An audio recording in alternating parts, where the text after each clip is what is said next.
ত্রয়োদশ জাতীয় সংসদ নির্বাচনে ঢাকা ১১ আসনের প্রার্থী ও জাতীয় নাগরিক পার্টির আহ্বায়ক নাহিদ ইসলামের নির্বাচনী জনসভায় বোরকা পরিহিত এক নারীর জাগরণী বক্তব্য বেশ আলোচনার জন্ম দেয়। তিনি শহীদদের আত্মত্যাগের কথা স্মরণ করিয়ে দিয়ে শাপলাকলিতে ভোট দিয়ে নাহিদ ইসলামকে বিজয়ী করার আহ্বান জানান।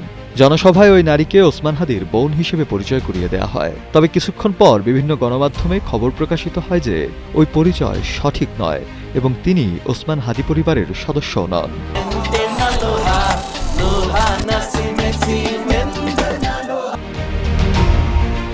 এই সংবাদের পর জাতীয় নাগরিক পার্টির deputy chief organiser doctor Mahmuda Mitu বিষয়টি নিয়ে একটি ফেসবুক পোস্ট করেন। তিনি সেখানে দাবি করেন, জনসভায় বক্তব্য দেয়া ওই নারী আসলে ওসমান হাদির ফুফাতো বোন।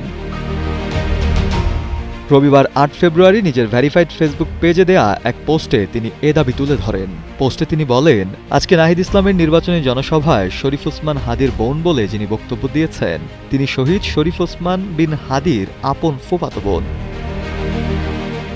ডক্টর মাহমুদা মিতু আরও বলেন, ওসমান হাদির বোন বলে অপরিচিত কাউকে দিয়ে বক্তব্য দেওয়ানোর যে সংবাদ মিডিয়ায় এসেছে তা সম্পূর্ণ অসত্য ও বিভ্রান্তিকর। ফেসবুক পোস্টে তিনি জানান, বক্তব্য দেয়া শবনম খাদিজা মাওলানা আব্দুর রশিদের কন্যা এবং মাতা হাসিনা বেগম, তার নানা শফিজউদ্দিন মুন্সি।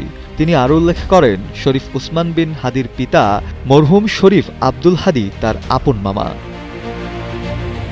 শফেল মাওলা, কালের কণ্ঠ।